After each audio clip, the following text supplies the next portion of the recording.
Hoy prácticamente la mitad del programa se la lleva los politanqueros.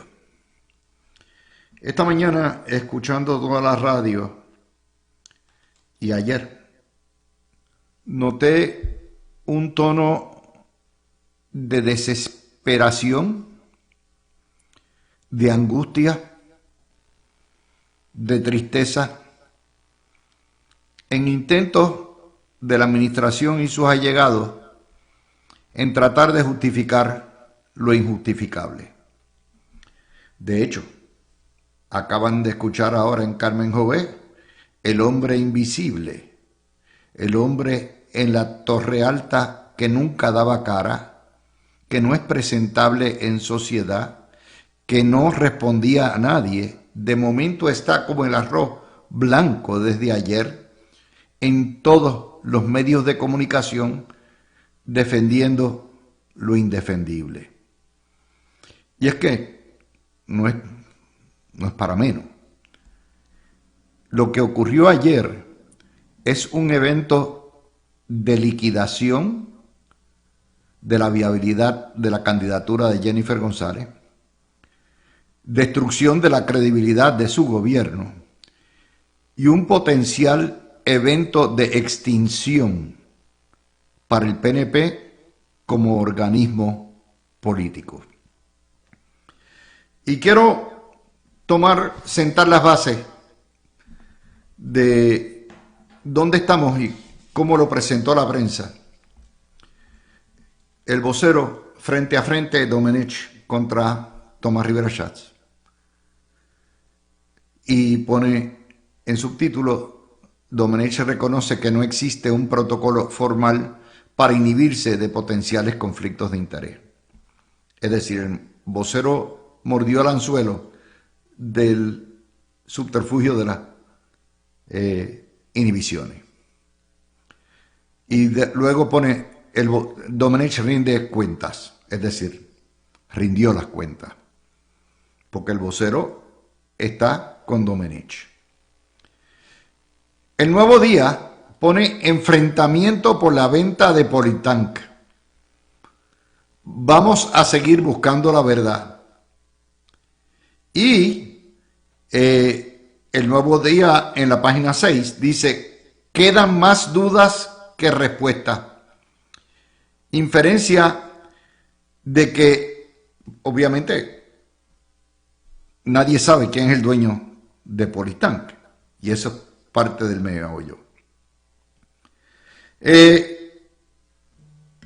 Y ahí es básicamente lo que la prensa tímidamente, en términos de titulares, ha cubierto. De manera que uno pensaría que la prensa escrita no le metió la calentura a 10 que generalmente lo hubiera puesto a otro tipo de escándalo. Déjeme decirle, voy a dividir esta presentación en dos partes. Y yo ayer les hice a ustedes casi una transcripción verbal de lo que dijo a través de X, lo pueden buscar, Domenech, y posteriormente aquí les hice el resumen. Y vamos a mirar ampliamente lo que Domenech quiere que ustedes crean. Yo soy un perseguido por los nazis y los bandidos del Holocausto. El traerme aquí a testificar ante el pueblo y ante los representantes del pueblo acaba con la democracia. Así empezó.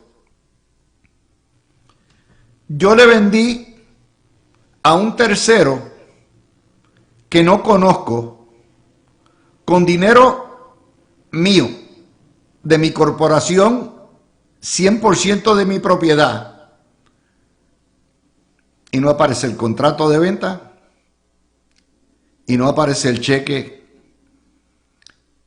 ni aparece de dónde salió el dinero, aunque dice que es de la corporación. Hay un problema. Él dice que vendió la corporación el 31 de diciembre del año 24 y los informes radicados, los estados financieros radicados por la compañía señalan que lo que tenía en caja era 3 millones.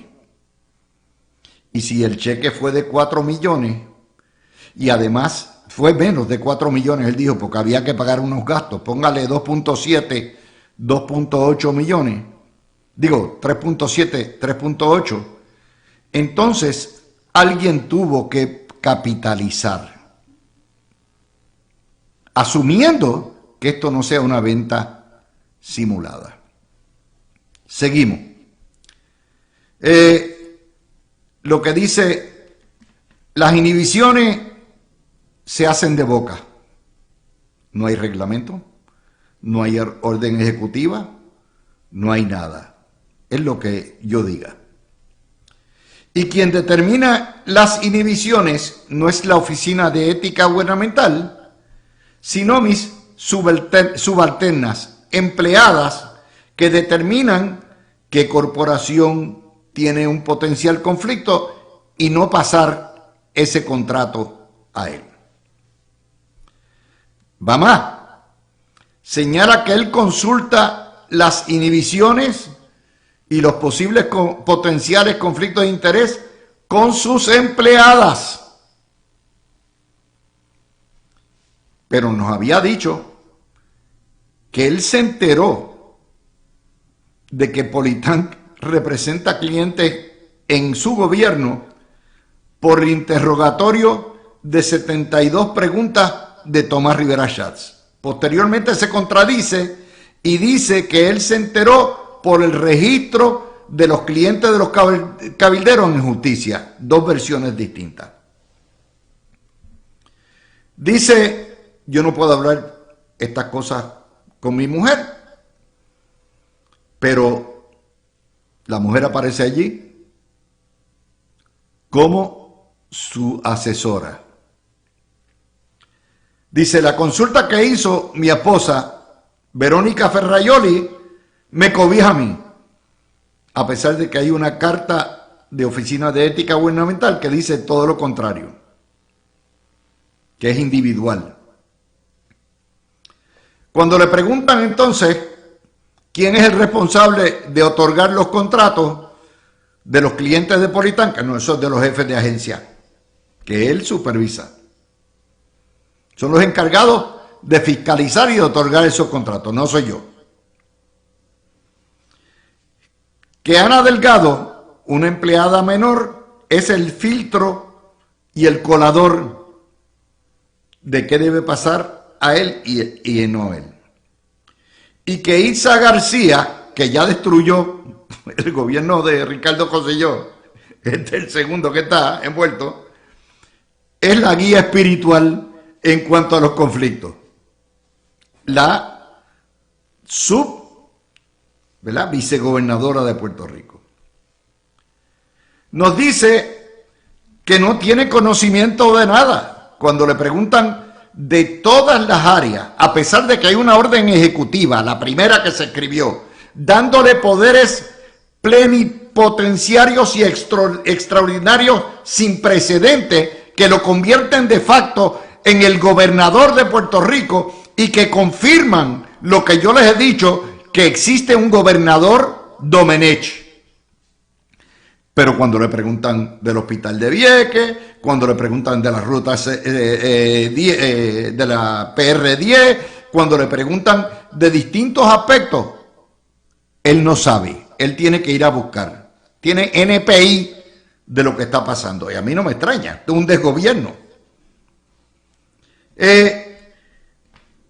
Los empleados de Politank en el gobierno, todos están en la oficina de Tomás Rivera Schatz. ¿Vieron? El doctor Mellado miente y hoy la gobernadora se hace cómplice enviando al FBI la declaración jurada del doctor Mellado, que no ha cometido delito alguno, pero esto es una maravilla.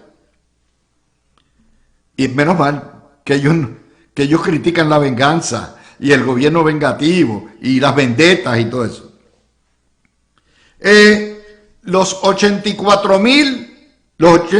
millones más en adición de aumento en contratos a los clientes de Politank se debieron a generación espontánea y a mano divina interventora. Pretende que nos creemos eso. Y supuestamente le vendió parte de las acciones a Manuel Torres, pero no tiene el cheque de Manuel Torres. ¿En qué le pagó? ¿Peso a peso? Bueno, pues tiene que tener un recibo de efectivo. Dice que no hay nada, lo aclaré todo. Lo aclaré todo. Y eso se lo acaba de decir a Carmen Jové, aunque hay dudas. También señala, de hecho, ayer dijo que había que referir a Carlos Mellado por falsedad al FBI, y que hizo hoy la empleada subalterna de Jennifer González, dijo que va a enviar. ¿Vieron? ¿Quién lo dijo primero y quién lo dijo después? Y yo combatiré referidos con referidos. Menos mal que no son vengativos. Mire, esto es bien sencillo. O esto es una venta simulada, o es una sociedad anónima con pactos secretos.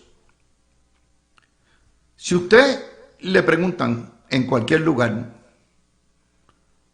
¿tú vendiste esa propiedad? Sí, la vendí. A ver, pues pruébamelo. Tú dices, ok, mire, aquí está la escritura, o aquí está el contrato firmado por las partes. Aquí la vendí, por tanto, aquí está el cheque. Y se la vendí a fulano, a mengano y a perencejo. Eso es bien fácil. La gente no tiene que tener mucha educación para entender que las ventas tienen siempre un contrato, una prestación y una contraprestación. Bien sencillo. De otra manera, es un donativo o es una venta simulada. Peor aún, Mr. Domenech pretende decirle a ustedes que él se vendió a sí mismo. Yo saqué 4 millones de la corporación de mi propiedad, me los pagué, pero hay accionistas ahí. Y no quiere decir quiénes son los accionistas porque él no sabe. Y hoy le preguntan a la gobernadora y dice, yo no voy a hurgar eso. Esto es tontería. Ellos no cubren eso. Y cuando usted mira en el agregado, aquí hay una de dos cosas sencillas, que es, o la vendió y no quiere que se sepa quién es el que la compró, ni quiere enseñar contrato, ni quiere enseñar el pago, pero se la vendió él mismo. El que ordena sacar el dinero de la corporación para pagarse es él. El único beneficiario es él. Lo que indica, uno tendría que pensar, o sea, la inferencia es lógica, es una venta simulada o es una sociedad secreta para hacer billete. Ahorita Carmen le dijo, pero si usted vació la corporación, de hecho recuerden que en el informe financiero la corporación al final del 24 tenía 3 millones y supuestamente se vendió por 4 millones. O esto es una venta simulada y usted sigue siendo el dueño y el beneficiario, o aquí hay gato encerrado. No hay otra deducción. Y eso automáticamente nos lleva a lo que se le ha perdido a todo el mundo. Olvídense de las inhibiciones. Olvídense de la ley de corporaciones. Aquí ya hay una presunción, ¿ok? Es decir, mire, se sacó 4 millones del bolsillo derecho, lo puso en el bolsillo izquierdo y dijo ya, no, acabé, no tengo nada que ver. Los millones pasaron del derecho al izquierdo, ya están por la izquierda, se acabó el evento. Lo que se le ha perdido a todo el mundo es que esto es un gobierno de cabilderos mafiosos que se defienden a sí mismos y cuyo único propósito para llegar al poder es enriquecerse. Es la única deducción. En un país pobre, en un país quebrado, el contrato de Intervoice nada más era 29 millones. O sea, cuando usted empieza a sumar todos los millones. El sábado salió una historia de que no había dinero para pagar el papel de inodoro y el jabón en los baños de los 2 edificios del Centro Gubernamental Minilla. Y me cayeron moscas de todos sitios diciendo, eso bendito sea Dios, eso no es el Centro Gubernamental Minilla, en las escuelas pasa lo mismo. Por lo tanto, no hay dinero para papel de toilet, no hay dinero para jabón de los niños, pero sí. Obviamente me pregunta un amigo si Domenech rindió cuentas sobre ese dinero. Bueno, si pagó contribuciones, ya lo veremos ahora, porque si ingresó, depositó el cheque el día 1, pues entonces eso correspondería a la planilla del 25 que se radica el 15 de abril. Yo asumo que sí. Ahora, ustedes dicen, yo no puedo apoyar ni defender un gobierno de tramposos. Yo les he dicho a ustedes que este es el gobierno más corrupto desde Aníbal Acevedo Vilá. Apesta por todos lados. Esa peste ya está establecida. ¿Por qué? Porque era bien fácil. Ustedes me están acusando a mí de estar traqueteando y con las influencias para ayudar a Politank y que yo me estoy lucrando. Aquí está. Contrato, cheque y saldo. Muerto el pollo. Yo no soy dueño de la corporación. Pero cuando usted le pregunta a quién se lo vendió, él no sabe. Como Kenneth McClintock, su socio, no sabe quién es su jefe y ha trabajado toda la vida para Politank. O sea, el nebuleo en un gobierno que dice ser transparente y decente, se cae de la mata. Se cae de la mata el nebuleo. Porque lo menos que espera el público que votó por Jennifer González y aquellos que no votaron por ella es honestidad. Y no puede haber honestidad si usted está escondiendo las cosas más lógicas y obvias del mundo. Si lo vendiste, ¿a quién? Identifícamelo por nombre y apellido. Y si no me lo vas a identificar, eso quiere decir que hay traqueteo. Porque en Puerto Rico no existen las sociedades anónimas. No existen. Y está ahí. Vamos ahora al detalle, como decía mi querido amigo Aníbal Acevedo, Aníbal González Irizarry, que en paz descanse. ¿Por qué el daño a la estadidad es casi mortal?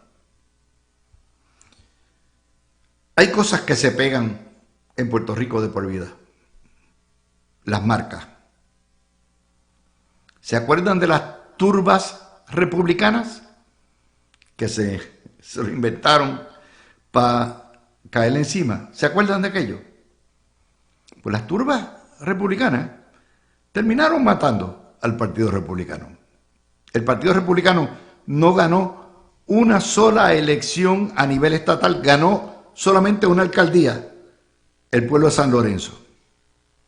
Creo que fue en el 64. Y el Monte de las Turbas los persiguió toda la vida. ¿Cuánto le tomó al PNP recobrar el poder después que David Noriega y el fiscal Gil dijeran la corrupción tiene nombre y apellido y se llama el PNP?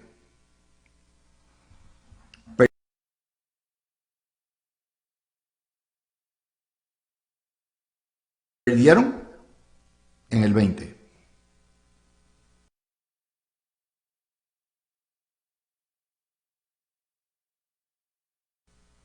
Perdieron en el 24.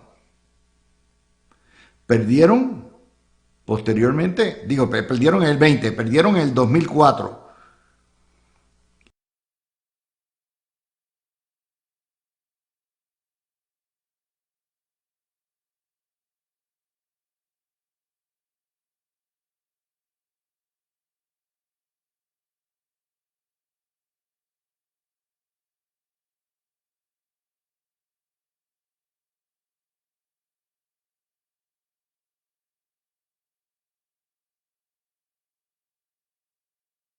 Una elección que ganaron, hasta el 2008 ganaron una elección.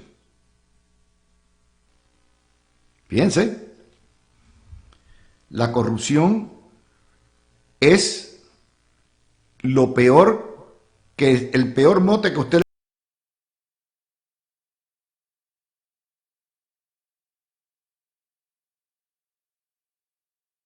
le puede poner al Partido Nuevo Progresista, porque ya hay un récord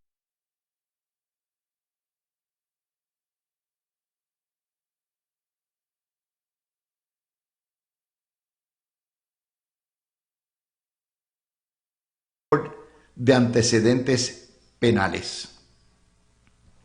Y el Partido Nuevo Progresista dice ser la estadidad. Y voy más. ¿Qué está en juego? No es meramente la existencia del Partido Nuevo Progresista, que siempre dice que va a hacer mucho por la estadidad y no hace nada. Ustedes saben la historia. En el año 24, la estadidad obtuvo 620.000 votos. Jennifer González, 529.000. 58% votó por la estadidad. Pero los votos íntegros, los votos del corazón del rollo, fueron 407.000. Casi un 21% menos. Más, perdónenme, un 30 y pico por ciento menos que los votos por la estadidad. Y además de eso, en la última encuesta del Nuevo Día, corroborada por las encuestas mensuales de Lead Data, 17%, esto es en octubre, aprobaba la labor de Jennifer González y 52% la desaprobaba. Y la mitad de los PNPs desaprobaban. Es decir, en proporción de casi 3-1, la colgaban. Esto es antes de todo esto. Voy a llevarlo a donde quiero llevarlo. El PNP se metió en camisa 11 varas porque en el 28 tienen un plebiscito. Hasta ahora estadidad, sí o no. Ya están trancados, salvo que enmiendan la ley o se salgan de esa encerrona, que ya lo hicieron con el voto de embuste ese por presidente. Asuma que 1 de cada 5, no la mitad, que estaban enfogonados con Jennifer, 1 de cada 5 PNP no vaya a votar. Y añádele otro 1 de cada 5 que vaya a votar por Pablo José o por Dalmau. Eso es el equivalente a 2 votos. 1 menos, 1 más. Y que para encima de eso dejen en blanco la papeleta. O asuman que no vayan a votar. ¿Sabe cuánto es eso? 100.000 votos. Y si añade la otra, los que cruzan, 200.000 votos. De 500.000 que ella cogió, bajan a 300.000. Se acaba el PNP. Pero la estadidad es la que va a salir trasquilada. Porque si los estadistas se quedan en su casa, no hay voto plebiscitario y gana la independencia. ¿Vieron la que se están jugando por los politanqueros? Y yo puedo entender que hay una gran proporción, me lo están diciendo todos los días ustedes, que están tan frustrados y tan enfogonados que van al retraimiento. Otros dicen, no, yo voy a votar por Pablo José, otros dicen por Juan Dalmau. Eso se lo están diciendo las encuestas, ellos lo saben, pero como un gobierno ya egoísta y quieren chupar de esa teta hasta el final de los días, hacen las payasadas que hemos visto, los embustes que hemos visto, porque esta es la realidad. Esto es un gobierno que vino a explotar el erario para beneficio de los clientes de su cabildero. Y todo el mundo sabe que en el gobierno no se aprueba un contrato mayor que no esté bendecido por uno de 3 cabilderos. Eso lo dicen todos los jefes de agencia. Esto es un gobierno tártaro, esto es un gobierno bucanero, un gobierno pirata, un gobierno de pillos. Es un gobierno, encima de eso, bastardo. Nadie votó porque Domenech fuera el gobernador, ni su cónyuge. La gente votó por Jennifer González. Y ella, mientras ella está de Disney World, de show, para arriba y para abajo, aquí bregando, retratándose, todo lo que da, quienes gobiernan son ellos. Y eso quedó claro ayer. Se supone que Verónica Ferraioli no apareciera ni por los centros espiritistas como cuestión de decoro, como cuestión de ética, y allá aparece como abogada de él. Es la pareja.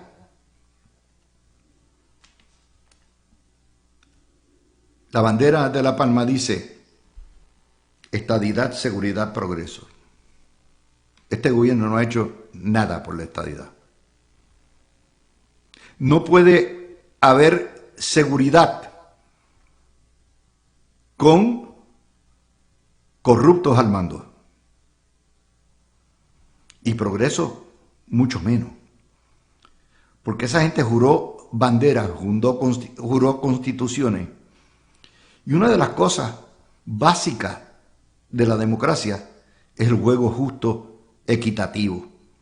Que las subastas se otorgan al mejor postor, que no haya tráfico de influencias, que no haya cabilderos de por el medio fastidiando y haciendo la vida de cuadritos.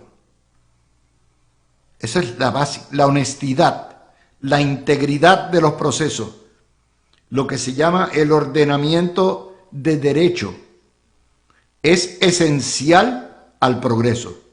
Si usted quita eso y empieza a traquetear con contratos, entonces no es equitativo, no hay igual protección de las leyes, es un gobierno inconstitucional. Yo le dije a ustedes, el daño es irreparable para la marca. ¿Por qué? Porque cuando los cabilderos, los conseguidores, los buscones, los chupones, son los que gobiernan, no hay papola para nadie.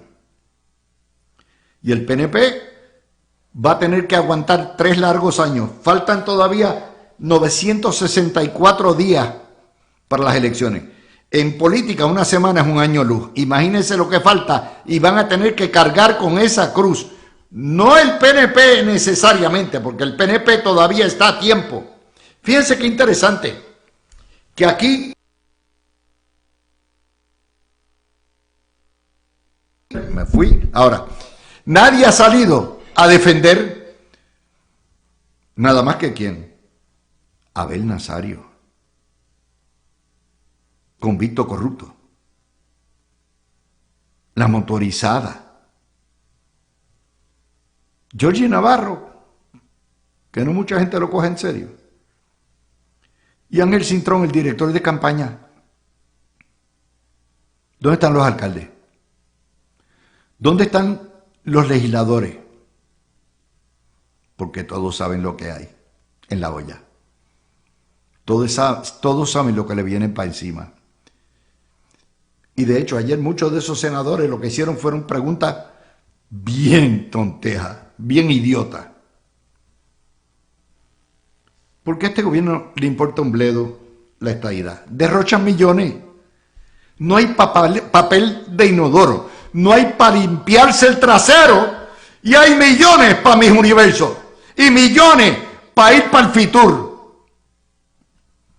Eso llora ante los ojos de Dios. Y el mundo del prepotente invisible que no devuelve llamadas a los representantes del pueblo, ahora está como el arroz blanco en todos sitios.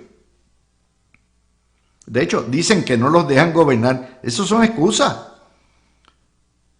El ir ayer, este incidente, ¿qué hacían los jefes de agencia allí? En vez de estar en su puesto, gobernando. Aparte de que se cogobierna.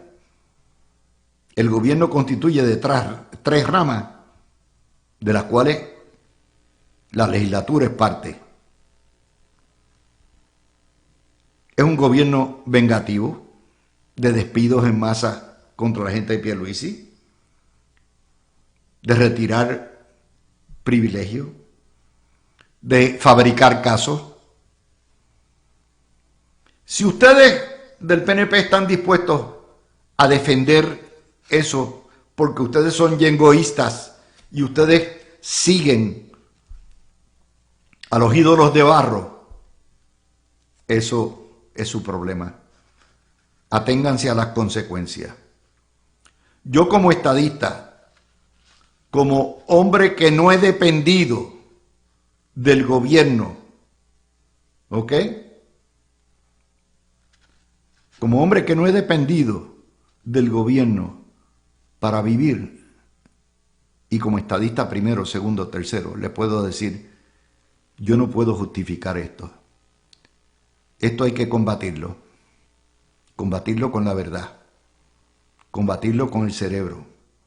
Combatirlo con toda la fuerza de nuestro espíritu. Porque este pueblo no tolera más corrupción. Espero que quien me está escribiendo no me esté amenazando a nombre del gobierno. Cuando llueve, diluvia. Y este tema lo vamos a recoger a las 6 de nuevo. Hoy hay 3 noticias que no auguran buenas cosas. Primero, explotó el lío de la Yupi. Sayira Jordan votó a Angie Varela y a 4 rectores. Angie Varela y el rector de RUM no quieren renunciar. La academia y los estudiantes están con Angie Varela, que ha sido toda la vida académica en la Yupi.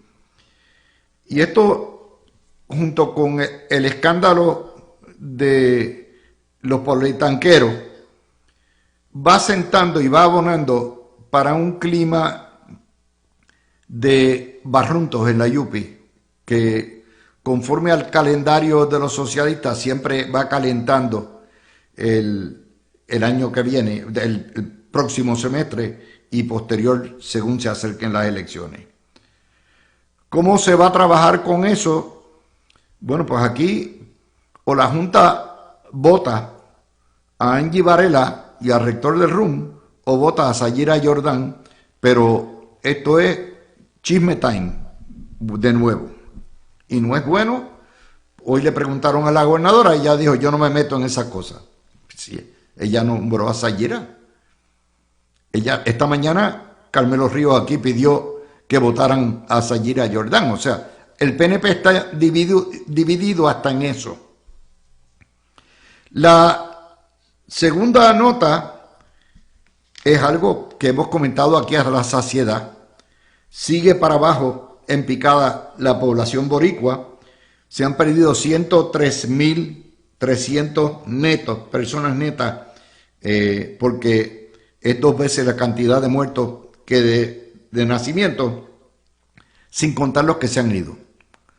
Eso quiere decir que Puerto Rico va a ser un país abandonado mucho antes del año 50, cuando estaba previendo la Junta, probablemente en el 40. Lo que quiere decir que si usted mira el reloj, nos quedan 15 años de alguna viabilidad económica. Pero todavía hay más. Las ventas al detal registraron en enero la primera caída en 6 meses, negativo 1.7%. La historia es de 5 millas. Y aunque las ventas han crecido 2%, en realidad las ventas, ese más 2%, tiene que ver con 2 factores: la inflación y los aranceles. De manera que han venido bajando, porque vamos para una recesión de cabeza. De hecho, cuando usted mira los renglones, las ventas en gasolineras en enero bajaron 35%. Eso es antes del cantazo de la guerra de Irán, ¿ok? 35%. Las ventas, esto es comparado de enero a enero. Enero del 24 comparado, enero del 25 comparado con enero del 26.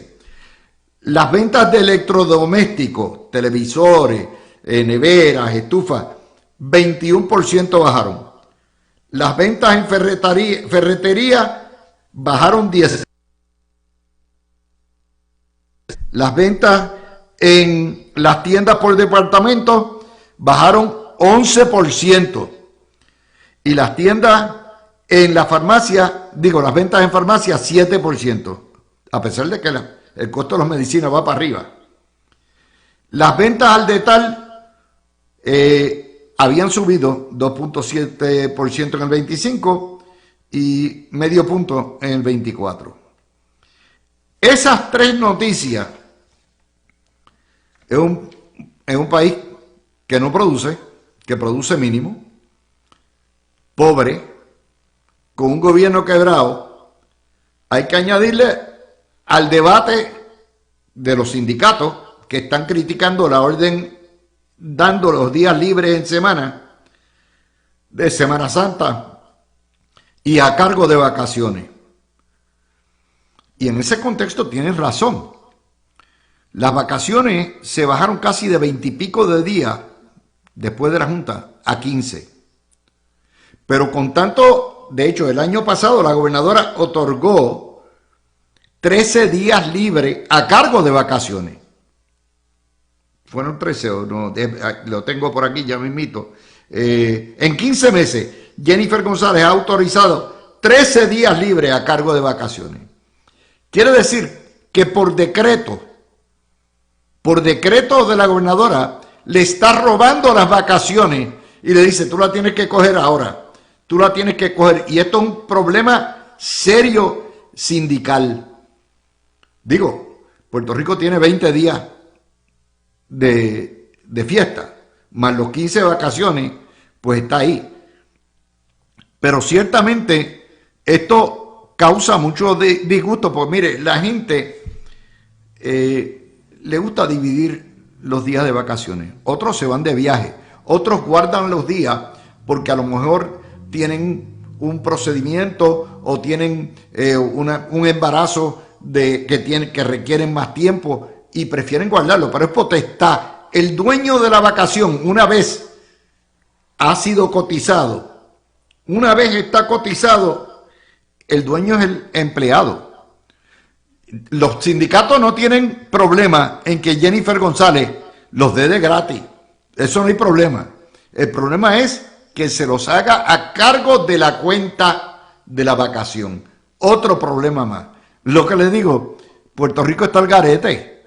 Puerto Rico está al garete. Mire, en todo Estados Unidos, en Semana Santa, se trabaja. La única jurisdicción en todo Estados Unidos donde Semana Santa se coge una semana, el gobierno, es en Puerto Rico. En Puerto Rico.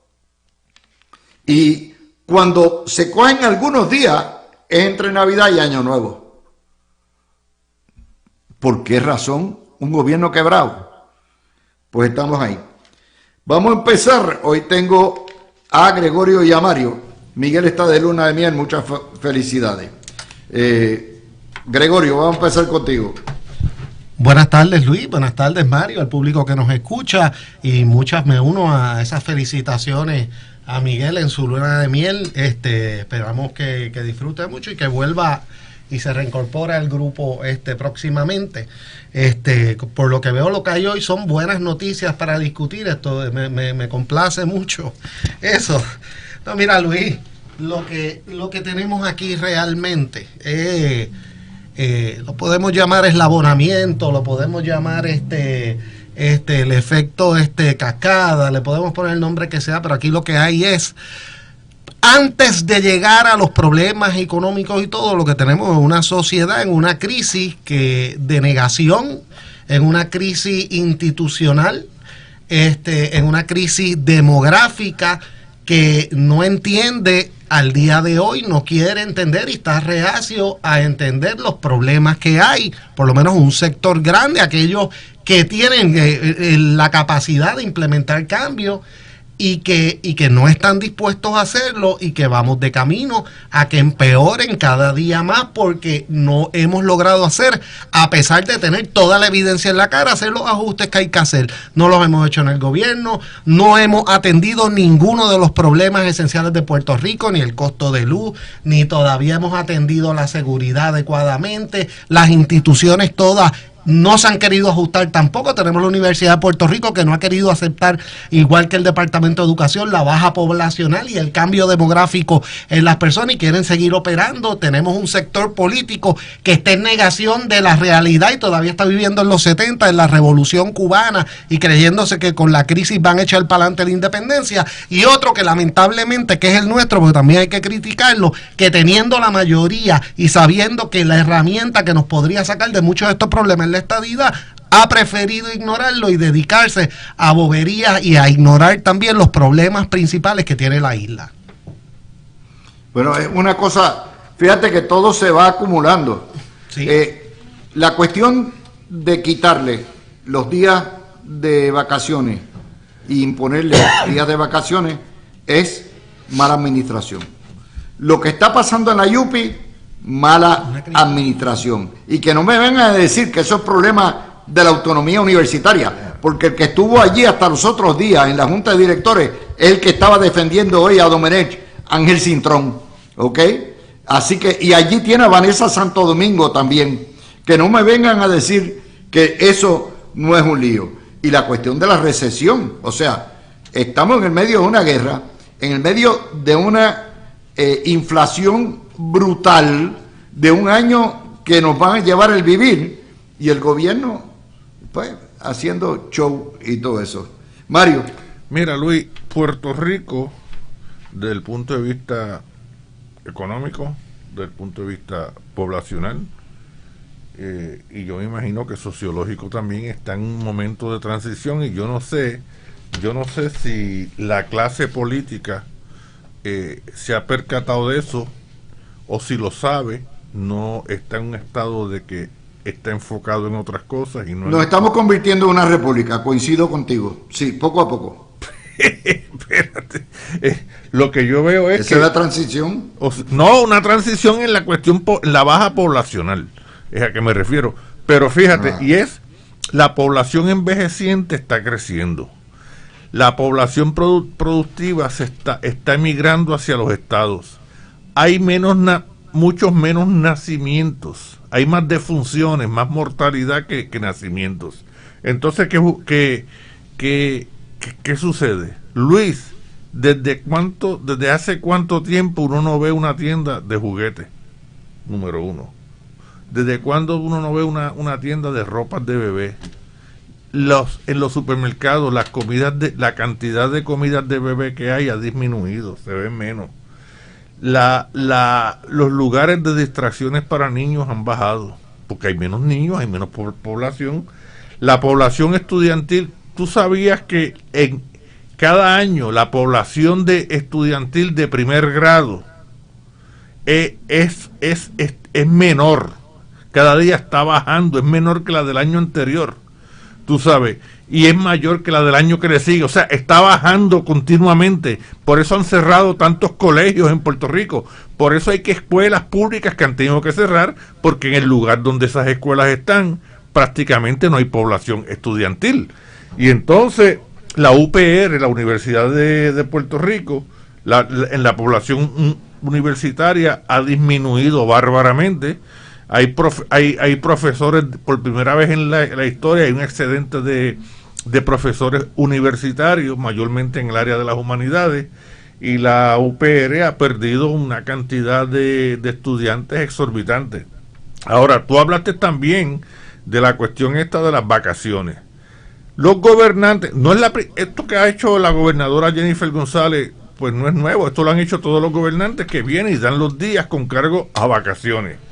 Pero cuando eso se hacía siempre, el empleado público acumulaba 2.5 días de vacaciones por mes. Ahora mismo acumula 1.1. Sí, eso es 15 días Exacto. al año. ¿Y qué tú me dices a mí? Ahora es 13 días, 13 punto algo días por año. Ahora, antes era como tú dices, 15 días. Pero que no, que 15 días. Si son 2.5 por mes, son 20 y pico. Son 15. Ahora son 15. Ahora son 15 en la días. empresa. No, bajó a 1.1. 1.25. Exacto. Es lo que es, ok, 1.25. Que son 13 punto algo. Y entonces, ¿qué sucede con los empleados que tienen un balance de vacaciones bien bajo? Y que no quieren coger días por vacaciones porque quieren acumular, esperar 2 o 3 meses para acumular 2 o 3 días por vacaciones, para entonces, digamos, irse en junio, en julio o en agosto, porque hay gente que las coge en agosto y hasta en septiembre, las vacaciones, e irse a viajar o donde sea. Pues mira, ese es el problema. Me están obligando a coger unas vacaciones ahora que yo no las quiero, porque tengo unos planes distintos para acumular un poquito más y cogerlas. Y eso es lo que está pasando. Yo no daría ningún... Pero si en la Semana Santa, si está el Viernes Santo, y con el sábado y el domingo se convierte en un fin de semana largo. Mira, Luis, Mario, rapidito. El problema no es nada más esto, porque es que sabemos que están todos estos problemas. El problema es que... Perdóname, rapidito. Sí, no, y no estoy criticando a la gobernadora. Ella está siguiendo prácticamente una costumbre histórica de todos los gobernantes. Eso no lo hace correcto, Mario. No, yo sé. Ni lo hace en cumplimiento con lo que es los convenios colectivos. Lo que pasa es que lo que ella hace ahora es con unas circunstancias totalmente distintas hasta antes de que apareciera la Junta de Control Fiscal, porque ahora la acumulación de vacaciones por mes es 1.1 cuando antes era 2.5. Yo no sé en qué le perjudica al gobierno de que sea 1.1. Eso se le ocurrió a la Junta. Yo no sé en qué le perjudica, en qué perjudica que el empleado siga cotizando 2.5 cuando en enfermedad no se alteró, sigue cotizando 1.5. Bueno, me decía Gregorio. No, mira, Luis, yo creo que están estipulados todos estos problemas, pero lo interesante es lo siguiente. Miren, vamos a despegarnos un poquito, a despegar la cámara. tenemos que darnos cuenta que si ha cambiado, los últimos 5 gobernadores no duran más de un cuatrenio, independientemente de los méritos y los defectos de cada uno. Si tenemos que las instituciones ninguna ha podido salir de problemas y estamos en la misma discusión de hace 20 años y cada día empeora, tenemos que darnos cuenta en algún momento, y alguien tiene que darse cuenta que o hacemos unos cambios drásticos en las distintas áreas, cambios drásticos institucionales, o verdaderamente no va a haber salida, porque con esta crisis demográfica, la crisis demográfica es causa y efecto. La gente no se está yendo y entonces es que se dañó todo. La gente se está yendo porque el sistema no responde, y en la medida que el sistema no venga y haga los ajustes necesarios institucionales, pues se va a seguir yendo la gente y el poder y el problema empeora. Yo creo que la IUPI, sobre todo, es uno de los mejores ejemplos. O sea, estamos hablando de que yo no tengo conocimiento de todo el andamiaje administrativo, pero hay una realidad: no hay los estudiantes, las clases, muchas de ellas no tienen la cantidad de estudiantes necesarios, y están reacios todo el mundo. Hay un grupo de personas que, como te digo, sigue todavía con la ideología de los 70, que están reacios a que se haga cualquier tipo de cambio. Y por otro lado tenemos otro grupo que tiene miedo, que le tiene miedo a la prensa y le tiene miedo a ese sector, y no ha estado dispuesto a ponerle el cascabel al gato. Pues ¿qué va a pasar? Que llega un momento que hay un grupo de gente que no es boba, se cansa y se van. Fíjate, yo no entiendo. Ella tiene potestad de declararlo libre, sin cargo a vacaciones, y que la Junta la meta presa, y la Junta no la va a meter presa. Por eso, no. El problema no es eso, el problema es que lo haga obligatorio.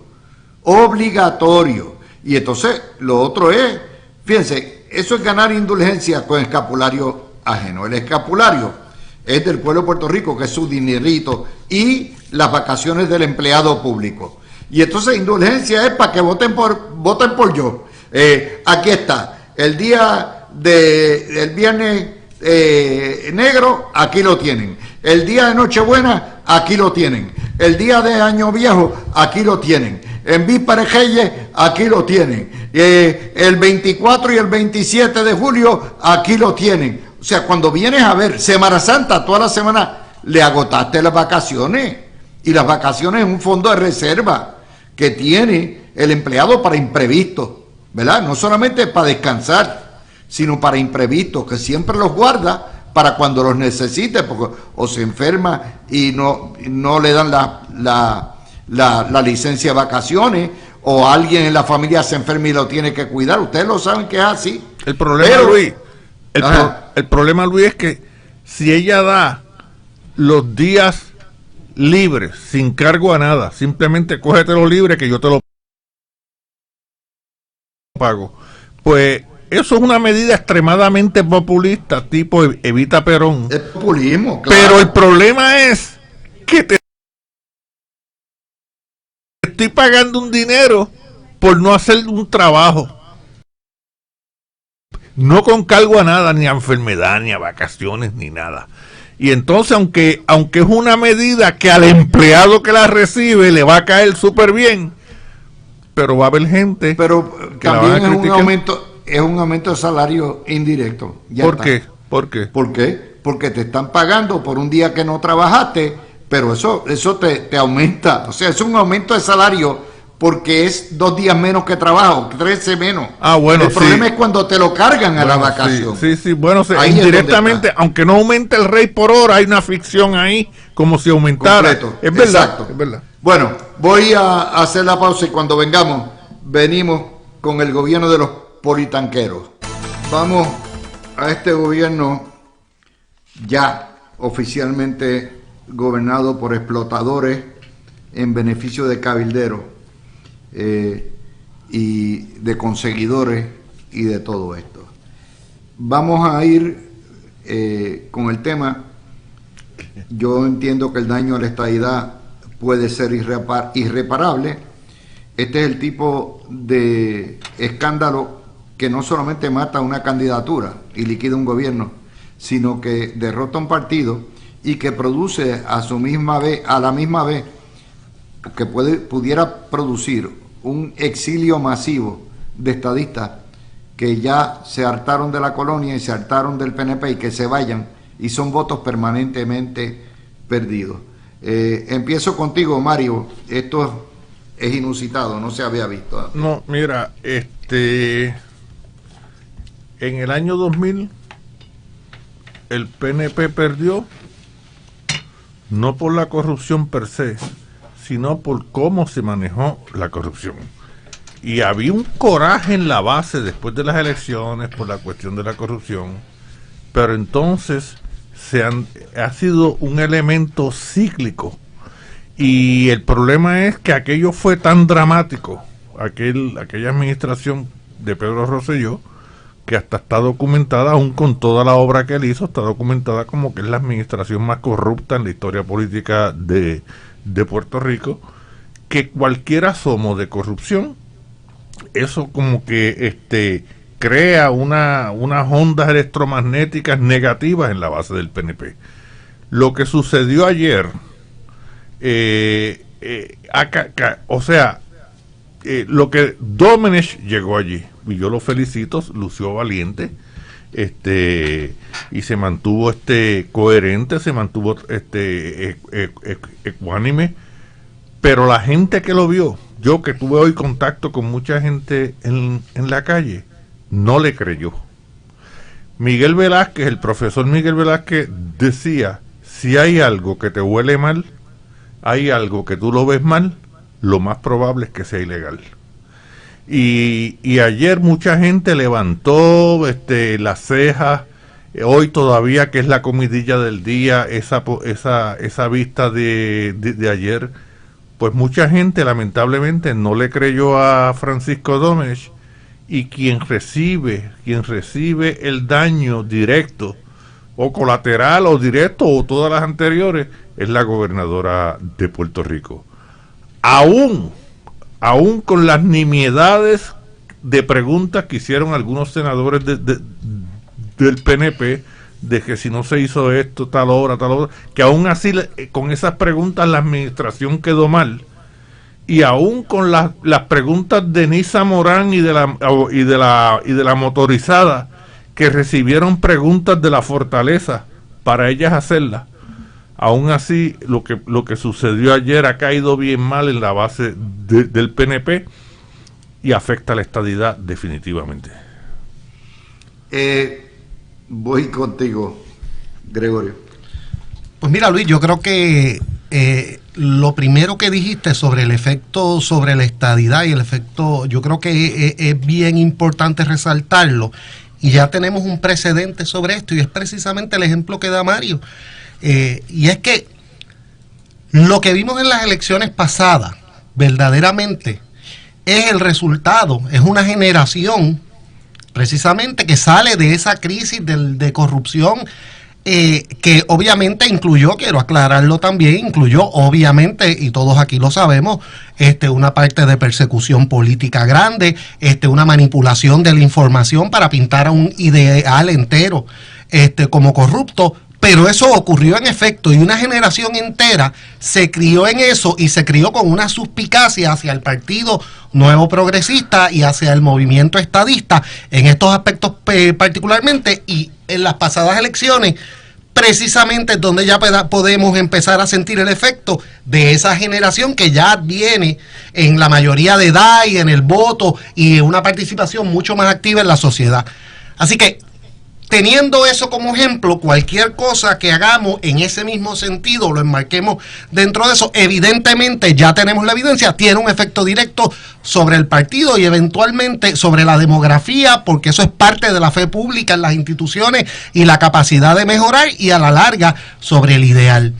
Entonces, si establecemos esto, pues tenemos que ir a la segunda parte, y obviamente podemos tratar esto y analizarlo o como un juego de pelota, inning por inning, o como una pelea de boxeo, round por round, y yo también tengo muchísimas anotaciones de si lucieron bien, si quién lució mal, y todo eso es verdad. Pero yo creo que lo primero y lo más importante establecer, y en eso coincido contigo y con lo que está diciendo Mario, y es que no es quién ganó el round, es que el big picture aquí es que una vez la conversación pública, ¿verdad?, entra en duda sobre la legitimidad y sobre la influencia que pueda haber tras bastidores y cómo eso está tan cerca del poder y la forma en que se manejan contratos, el daño institucional ya existe. Esto es como tú coges una piscina, le echas un poquito de veneno y se puede, yo te puedo decir, no, eso se diluyó, todo lo que sea, pero no hay quien se tire en esa piscina después. No.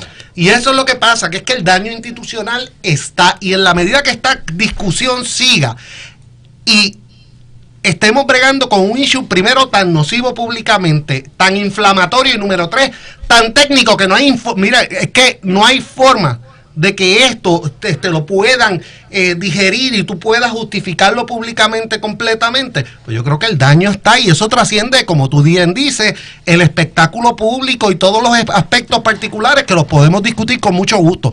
Pero el daño institucional está, y mientras, de nuevo, volvamos a la negación de que el daño no está, de que se subsanó, de que ese poquito de veneno en el agua no se diluyó, entonces estamos en un problema existencial grave. Vamos a ir a lo primero. Mario, vamos a ir a una cosa. Tú dijiste que Domenech había lucido ecuánime. Te hago una primera pregunta. La interpelación con las preguntas y las interrogantes que se hicieron, ¿es legítima? ¿Está dentro de las facultades? ¿O es un abuso de poder? No. Fíjate, Luis, que cuando las vistas del Cerro Maravilla en el año 83, que Hernández Agosto era el presidente del Senado y Carlos Romero Barceló era el gobernador, y hubo aquella pelea, aquella situación que hubo entre ambos líderes políticos, y el gobernador pues retrasaba todos los pedidos que hacía, y entonces el Senado ganó los casos en los tribunales, y eso sentó jurisprudencia al punto de que los tribunales reconocieron el poder de investigación y de citación. Chévere. O sea, podemos estipular que es legítimo. Pues claro que es legítimo. De las obligaciones. Sí. Okay.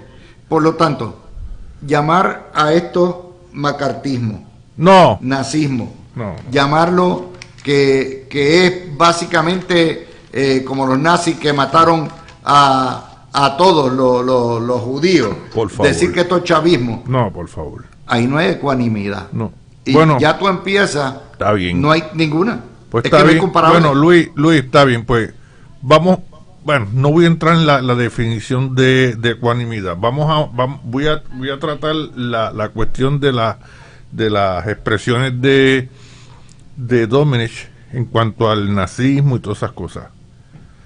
Acá en Occidente, lo más cerca que ha habido al nazismo, y todavía no le llega ni a las rodillas, es un poquito más arriba de los tobillos, pero no le llega a las rodillas.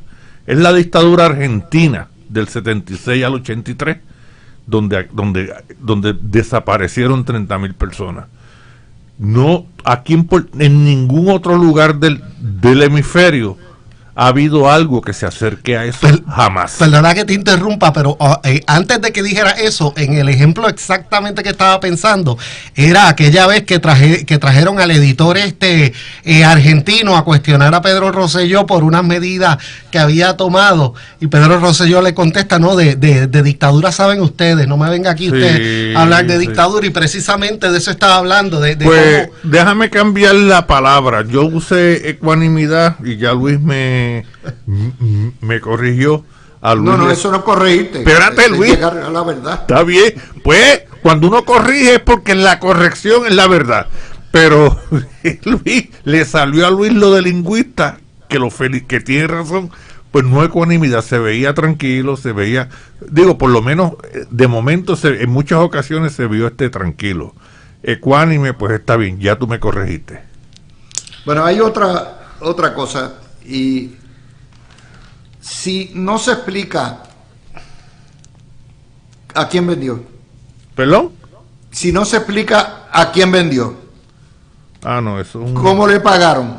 Chacho. ¿Cómo es posible? ¿Quién puso el $1.000.000 adicional? Que no sabe quiénes son los dueños. que no sabe de los negocios, es lógico, le pregunto a los dos, es razonable inferir que esto se trata de una venta simulada y que por lo tanto en la medida en que sea una venta simulada puede haber serios conflictos de intereses en términos de que el jefe del gobierno sea Domenech y a la misma vez se estén hartando los clientes de Politank con contratos. Mira, Luis, antes de entrar a eso rapidito, quiero abundar en lo de legitimidad, porque se habla mucho de que si históricamente hubo esto y otro. Mira, la realidad es que aquí, en la medida que a un secretario de la gobernación sea a su vez, número uno, jefe de distintas dependencias, agencias, instituciones, aparte de la fortaleza en el gobierno, número uno, y número dos, que se le den una serie de funciones que no se las tienen que dar, pero que la gobernadora se las da directamente a él, pues lo saca ya del purview, como dirían en inglés, de exclusivamente algo de fortaleza, y lo convierte definitivamente como una cuestión legítima de la operación general del gobierno y no de las gestiones de ella nada más. Así que yo no creo que debió haber habido ninguna lógica, y yo creo que tampoco podemos comparar lo que pasaba hace 30, 40 años, porque es que nadie tenía los mismos puestos, las organizaciones eran distintas, las facultades no necesariamente que se le habían concedido eran las mismas. Ahora bien, en cuanto a la transacción, que yo creo que a la larga es el elemento clave de lo que surgió ayer. Mira, Luis, te voy a ser sincero, y aquí te hablo como contador y como abogado, las dos. A la larga lo importante es no la forma, sino la sustancia económica de la transacción, ¿verdad?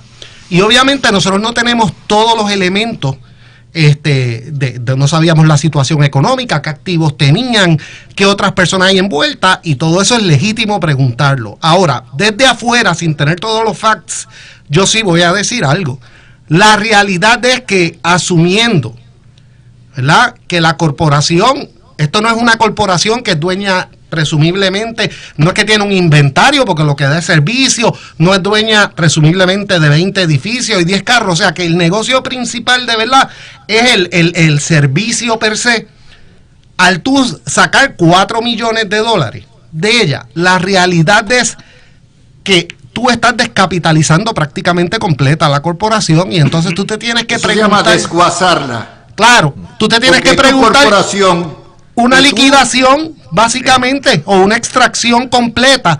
Y entonces viene la segunda parte. Yo descapitalicé completamente, porque no es una venta como tal cuando tú, en ese proceso, y básicamente dejas sin activos a la corporación. La pregunta es, ¿por qué una segunda persona va a entrar en un negocio de servicios que está descapitalizado, que su figura principal se está yendo, y lo va a comprar y se va a meter en esa transacción, con lo que eso implica? Porque comprarlo no es comprar el negocio prospectivamente nada más, es asumir las deudas, las reclamaciones, todo ese tipo de cosas. Y entonces ahí es que viene el desfase en la transacción, donde tú dices, oye, esto no es simplemente una compra-venta de acciones y que otra persona independiente vino, si esto no, que esto es una transacción que verdaderamente es una extracción de todo el capital de una corporación, y estás dejando una entidad que da servicios sin capital. Pues la única inferencia que uno puede lograr, sin tener toda la otra información, es que el que la está comprando tiene una expectativa de negocio prospectiva y que entiende que el negocio va a ser rentable prospectivo.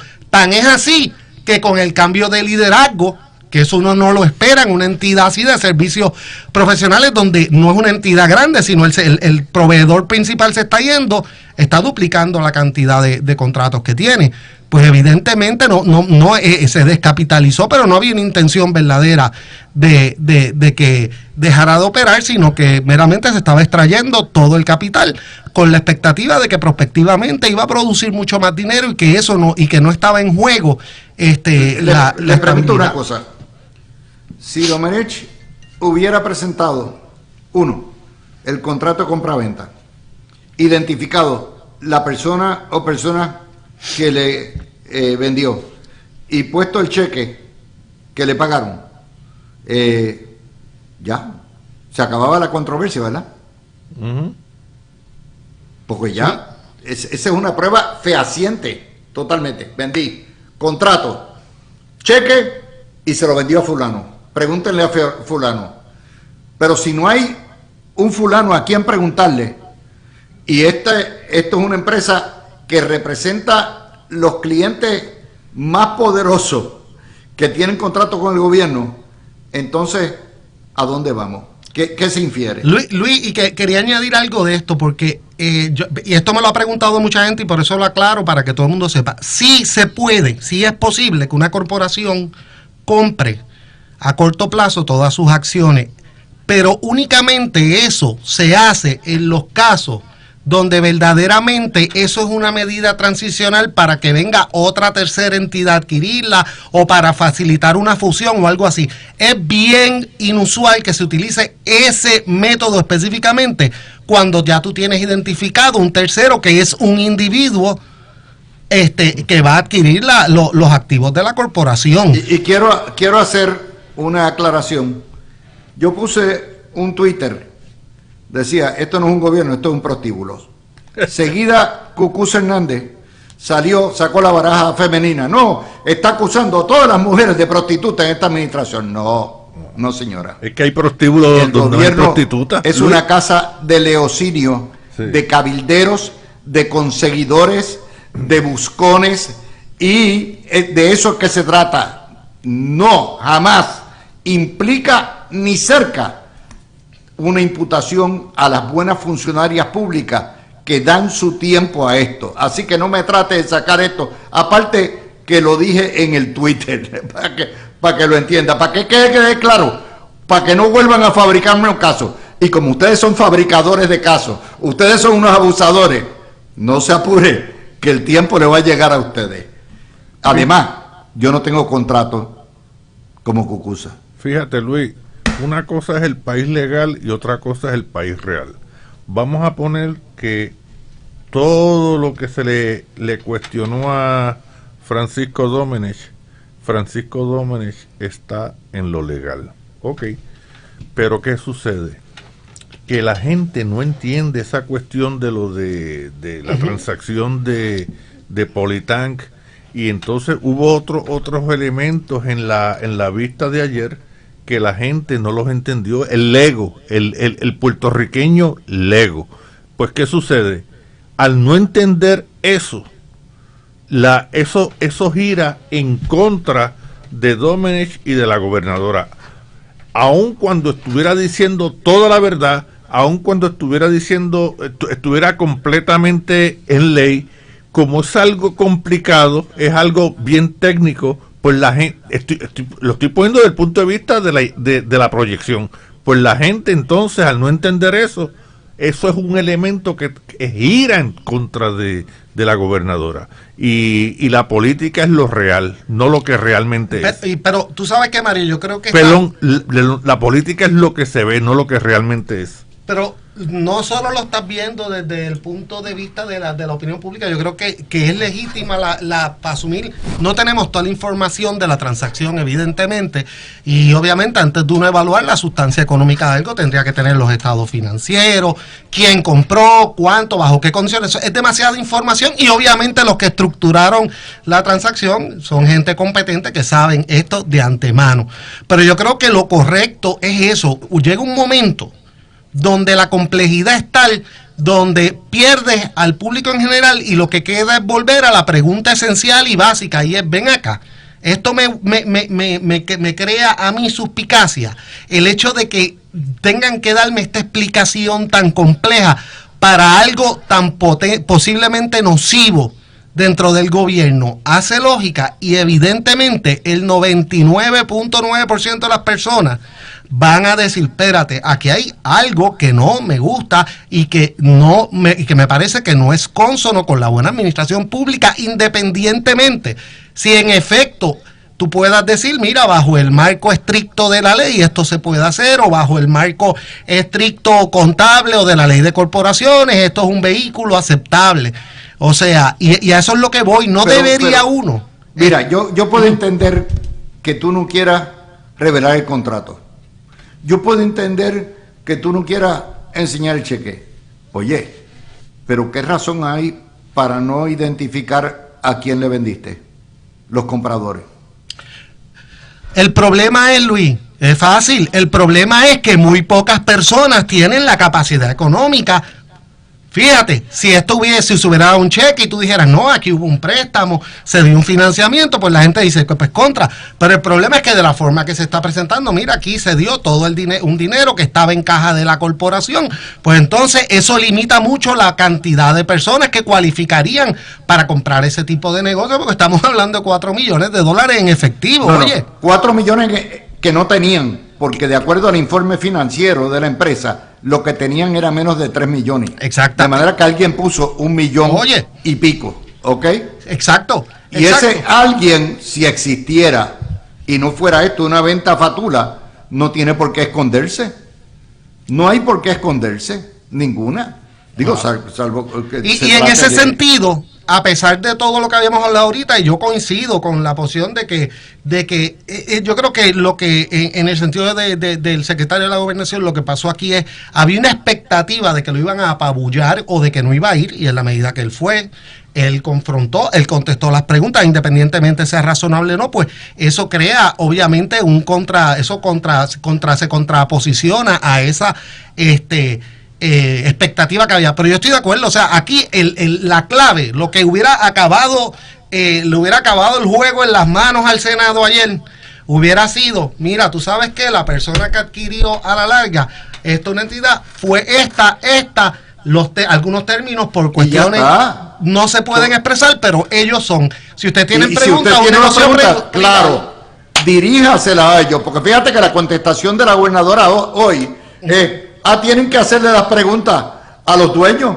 pero si no identifican los dueños, si esconden los dueños, ¿a quién diablos le van a hacer la pregunta? Y yo creo que ahí es que se abrió la puerta, porque siendo sincero también, sé que ya mismo vamos para la pausa, yo creo que en determinados momentos hubo ciertos chilling effects por la duración, la naturaleza de algunas de las preguntas que se hicieron a mitad, que fueron anticlimáticas, cuando ya había una línea de preguntas no se seguía y se pasaba a otro, pero esa es la prerrogativa de ellos, no voy a entrar en eso, pero lo que no, sí y te demuestra la mala calidad de los políticos. O sea, yo tengo una teoría también, que hay una serie de senadores que no querían meterse en ese problema, ni querían quedar mal con el senador, con el presidente del Senado, ni con la gobernadora, y dijeron, yo no me puedo ausentar a esto, pero entonces lo que voy a hacer es preguntas que no sean controversiales, y en ese sentido, pues eso benefició obviamente al secretario de la Gobernación, pues son preguntas que él domina, fíjate, que no son controversiales. Bueno, Anisa, según Metro, espérate un momento, según Metro, esta es la gobernadora lo que dice, pregúntenle al nuevo dueño del negocio, yo creo que es lo que corresponde, pero si ustedes no identifican el nuevo dueño, ¿cómo diablo? ¿A quién le vas a preguntar? Bueno, Nisa Morán, la senadora por San Juan, Nisa Morán, y la senadora yo no sé, ahora ni me acuerdo el nombre, la que le llaman la motorizada, las preguntas que hicieron se las dieron, te lo digo, se las dieron desde la fortaleza, esa es la información que tengo. Hubo otros senadores del PNP que hicieron unas preguntas que iban dirigidas a sus constituyentes de por qué no se ha hecho tal cosa, tal proyecto, esto, lo otro, que no tenían que ver nada con lo que se iba a investigar, que era sobre la interpelación que se le hizo a Francisco Domenech. Pero las contestaciones que dio Francisco Domenech a esas preguntas, la gente lo pudo haber interpretado como que el gobierno o estaba lento o no estaba haciendo nada en esos proyectos. O no sabía lo que está pasando. Y entonces, pues en ese sentido, yo creo que esas preguntas, por otro lado, no le favorecieron a la administración. Pues yo creo que Domenech, se lo digo, llegó allí, pues él se veía, pues aquí estoy, pues, yo le reconozco a Domenech valentía en haber ido ahí. Pero el problema es que mucha gente creyó que la vista iba a ser peor para Domenech, que lo que iba a haber ahí era una carnicería. Bueno, yo quiero, Mario, cuando vengamos, tengo que ir a la pausa. Ajá. Yo quiero analizar la sobrereacción histérica y en pánico de la administración, al punto de estar amenazando a todo lo que da, amordazando, estar tratando eso, o sea, la reacción de Domenech, de Ángel Cintrón, el desespero de poner a Abel Nazario a defenderlo. Todo esto, la propia gobernadora, hay una sobrereacción, lo que te indica el grado de mortalidad, el grado de peligrosidad de lo que ha pasado ayer. Vamos a entenderlo y ellos están reaccionando a eso. Vamos a la de eso. Original, los primeros 15 minutos, Domenech acusó a Tomás Rivera Schatz de ser vengativo, de destruir, de meter presiones, intimidaciones, de fabricar y de intentar gobernar desde la legislatura y básicamente de vengativo. Hoy la gobernadora dice que va a referir al FBI a Carlos Mellado por mentir en una declaración jurada. En primer lugar, señora, ahí no hay jurisdicción federal. Suscribir un affidavit, aunque usted diga mentira, un affidavit que nada tiene que ver con un caso pendiente, ni una declaración ante el FBI, no es un delito federal. Pero obviamente están desesperados. Esta mañana al amanecer de Dios apareció aquí Ángel Cintrón, director de campaña de la gobernadora, diciéndole a Normando que se habían aclarado todas las dudas y parece que no había leído los periódicos donde precisamente las dudas surgen por todos sitios. Y dice que esto es como vender un carro por la cuenta y entregas la llave. O sea, eso lo comparó, ¿ok?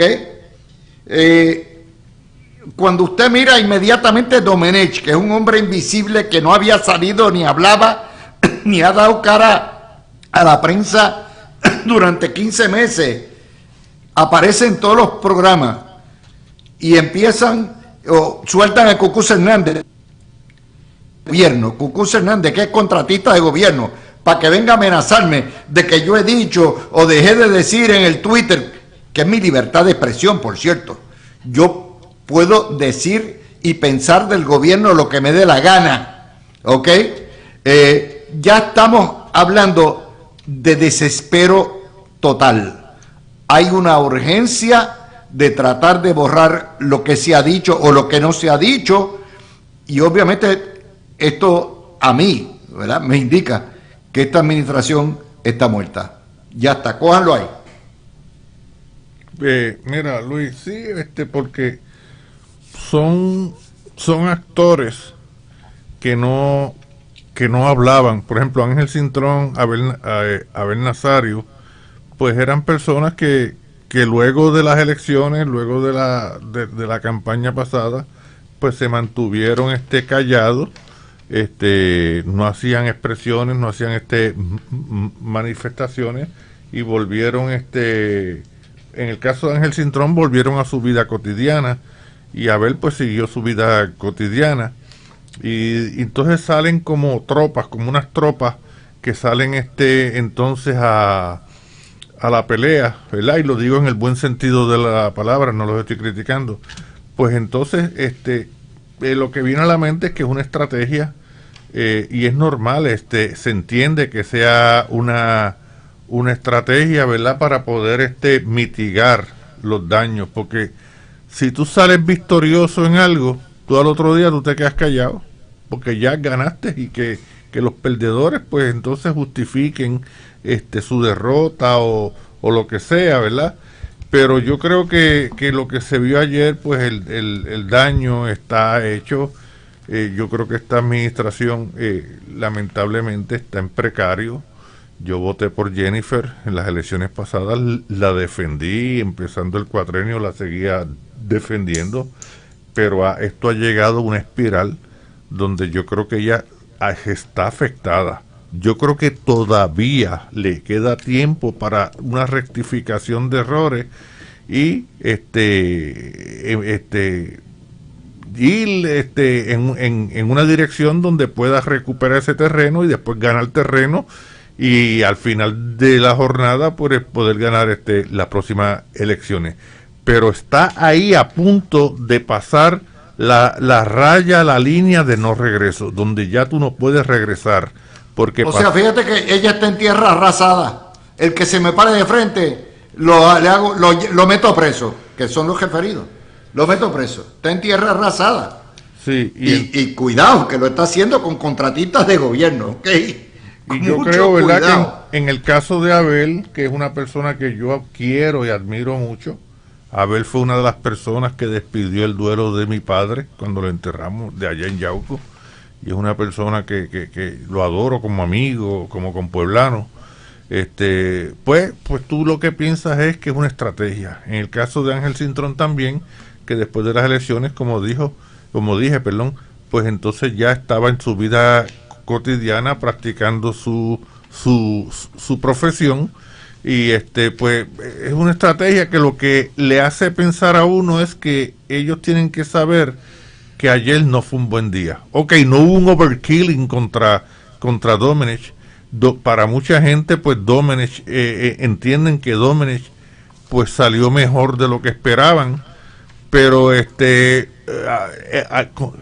la vista de ayer, por haber unos temas bien técnicos, ¿verdad?, y unas contestaciones que eran como evasivas, en la mente de mucha gente creó suspicacia. Gregorio. Pues mira, lo primero que voy a decir es que, por favor, cuando estemos hablando de un pueblo aquí, hablamos de Aguadilla, pero no de Yauco, por favor, Mario. Mira, no, yo te voy a decir cuál es el problema que hay aquí con esto. Es que no se puede, o sea, podemos tratar esto como un debate de política y al otro día salir y porque eso se resuelve con un solo evento, el día de las elecciones, y el tema va cambiando y eso. El problema que hay aquí es el siguiente. Estamos a 3 años de las próximas elecciones, por lo tanto quedan 3 años de gobierno.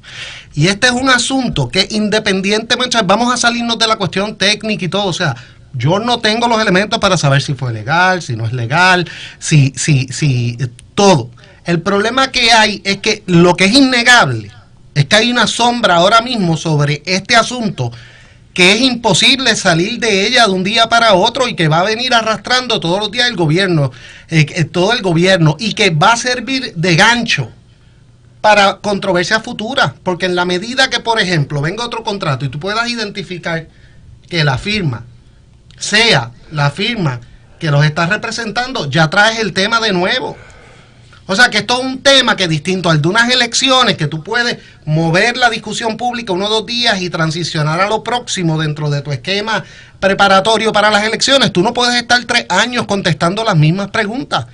Y en ese sentido, yo creo que las preguntas que quedaron al aire ayer, que yo coincido contigo, Luis, se pudieron aclarar. Algunas de ellas se aclaraban mucho más fácilmente que la explicación complicada que se dio. Yo veo que es bien difícil salir de eso, porque es que se van a seguir presentando oportunidades para que el tema salga y se cuestione y vuelva, y eso sin contar el hecho de que, independientemente, haya habido un anuncio de que las investigaciones continúan y que hay referidos de parte y parte, o sea que es que el tema no muere, ni muere en 3 semanas, en unas elecciones, un mes. Y reconocen que el tema es mortal, es veneno para ellos. No, es un tema. Por ende, el overkill, o sea, el desespero. Mira, esta mañana yo escuché cómo, o sea, cuando tú los ves, tú ves que están desesperados, que saben que esto es un tema mortal para su candidatura. La corrupción es mortal. No sé lo que ustedes piensen, pero definitivamente está en el imaginario público ese tipo de argumentos. En el imaginario público, mira, Luis, deja empezar de esta manera. Yo no sé qué partido, vamos a ponerlo desde el 92 para acá, yo no sé qué partido ha cometido más actos de corrupción, si el PNP o el Partido Popular. No sé, no tengo los datos. Vamos a ponerle que ha sido el Partido Popular. Pero en la mente de la gente está que ha sido el PNP. Porque hay una figura dramática, fantasmagórica, que es uno de los más grandes criminales de cuello blanco que ha dado Puerto Rico, que se llama Víctor Fajardo. Y Víctor Fajardo le hizo un daño tan brutal al Partido Nuevo Progresista, le hizo daño a la estadidad. Y después han venido otros casos. Y el Partido Popular tuvo su Hanaudi y sus otras personas más. Pero eso ha quedado, la gente no se olvida. el nombre Víctor Fajardo está en el inconsciente colectivo del puertorriqueño, mientras que otros nombres del Partido Popular pues la gente los ha olvidado, aún con el montón de casos de corrupción que han tenido que ha habido en ese partido. Y ese imaginario pues está ahí presente, y cualquier cosa que pase como la que pasó ayer, levanta las cejas, levanta bandera, aún dándole el beneficio de la duda a Francisco Domenech, reconociéndole su presunción de inocencia, reconociéndole, ¿verdad?, que ha trabajado por Puerto Rico, pero en la mente de la gente está que el partido más corrupto que ha habido en Puerto Rico es el PNP. Y eso lamentablemente sobre la marca. ¿Perdón? O sea, ahí es donde el PNP tiene que decidir si endosar este gobierno o oponerse a este gobierno y darse una oportunidad de ganar las elecciones. Y el tiempo corre en su contra. O sea, parte del esfuerzo que está haciendo la delegación del PNP en el Senado es tomando la distancia y preparando las bases para tener que descartar a Jennifer González más temprano que tarde. Pero mientras no tomen esa distancia y sea unánime o casi unánime y le digan, señor, usted no puede coger, termine su término y se acabó y nosotros vamos a correr independiente, no creo, se afecta la marca. Se afecta la marca y ahí se van los alcaldes, los legisladores, los presidentes camerales y la estadidad por el sifón. Gregorio. Bueno, esto de por sí afecta a la marca y afecta a dos marcas, afecta a la marca estadidad y afecta a la marca PNP. Digo, afecta más la marca PNP que la marca estadidad, porque hay muchos estadistas que no son PNP aquí en Puerto Rico y en las elecciones pasadas se vio eso. Pero es una cuestión como que se revuelca se revuelve un avispero que se creía que no existía, que se había superado eso, y entonces pues vuelve en la mente de la gente. No se ha probado que Domenech haya cometido un delito. Hay que reconocerle una presunción de inocencia, hay que reconocerle una presunción de que está haciendo las cosas esto como es Dios un manda. asunto político, civil, de gobernanza, pero de Luis, tráfico de influencia, Luis, que no necesariamente pero envuelve delito. Está bien, la vista de ayer, desde el punto de vista político, la vista de ayer, vamos a olvidarnos, o sea, vamos a reconocerle todos los derechos, la presunción de inocencia de que está haciendo las cosas bien y de que le está sirviendo a Puerto Rico. Vamos a reconocerle eso a Francisco Domenech, al licenciado Francisco Domenech. En la mente de la gente está que hay algo que huele mal. En la mente, o sea, políticamente la vista de ayer le hizo un daño a la gobernadora y colateralmente al PNP. Mira, sobre ese aspecto, porque hemos traído de referencia varias veces al gobierno, ¿verdad? Obviamente la administración de Pedro Rosselló de 1992 al 2000, en mi opinión, y yo creo que en eso vamos a coincidir, o sea, obviamente el problema en efecto de la corrupción fue grande. Pero yo creo que el problema más grande que tuvo el Partido Nuevo Progresista en aquel momento fue que Pedro Rosselló, siendo el mejor gobernador que había tenido Puerto Rico, y habiendo tenido un gobierno de avance, e incluso asumiendo la posición que uno puede decir legalmente correcta, que es, mira, que hay unas imputaciones, tráiganme la evidencia, porque yo no tengo obligación de actuar sin evidencia. No tomó en consideración ese proceso, que no estaba él de juez de un proceso criminal, ni estaban ante un proceso adjudicativo, sino que como parte del proceso político había que tomar unas precauciones y unas previsiones que excedían la parte legal, y en ese sentido Pedro Rosselló cometió el error de, por ser el técnico en su apreciación de esto, aun cuando pudiera tener razón, no hizo las actuaciones que el pueblo de Puerto Rico esperaba de un gobernador ante tanto reclamo de corrupción.